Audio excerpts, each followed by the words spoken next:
Okay, so we're going to be continuing with why Jesus cannot be God, according to the book of Revelation, which is the last book in the New Testament. So let's begin with some verses.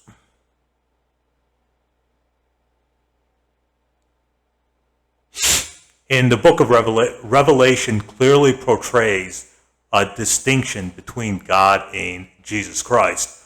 We read in Revelation chapter 5, verse 13, that God and the Lamb are separate, the Lamb being Jesus, in Revelation chapter 5, verse 13. Revelation chapter 7, verse 10, it says salvation belongs to our God who sits on the throne and to the Lamb. So Jesus and when it says the Lamb, it means Jesus. So according to Revelation chapter 7, verse 10, God and Jesus are separate. Revelation chapter 11, verse 15, the kingdom of our Lord God and of his Christ. So according to Revelation chapter 11, verse 15, God and Jesus are separate. And again, other verses to show that Jesus and God, or God and Jesus are separate, are Revelation chapter 12, verse 10, Revelation chapter 20, verse 6, Revelation chapter 21, verse 22 and 23, Revelation chapter 22, verse 1. So this is one of the main points. This is one of the main reasons why Jesus and God are not co-equal or the same, because God and Jesus are separate according to the book of Revelation. So if God and Jesus are separate, and since we know that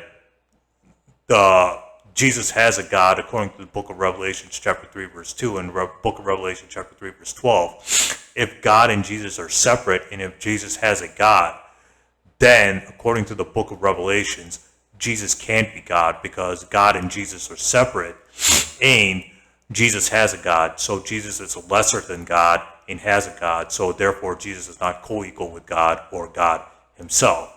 So the conclusion we can draw from this is based on those verses of Revelations. These verses speak loudly against any concept of two and certainly not three persons making up one God. The clear distinction between God and Christ is always maintained even after the resurrection glorification, or the alleged resurrection glorification of Christ, of Jesus Christ. If Jesus is co-equal and co-eternal with God, as Trinitarians teach, then surely there must be two gods, the Father and Jesus. Because the verses I just cited from the book of Revelations clearly portray two distinct beings. But of course there are not two gods, there is one God. And these verses, the verses in the book of Revelations I just cited, make it clear that even after the alleged resurrection of Jesus, Jesus is his God's Christ and not another part of God. So Jesus has a God, and that God is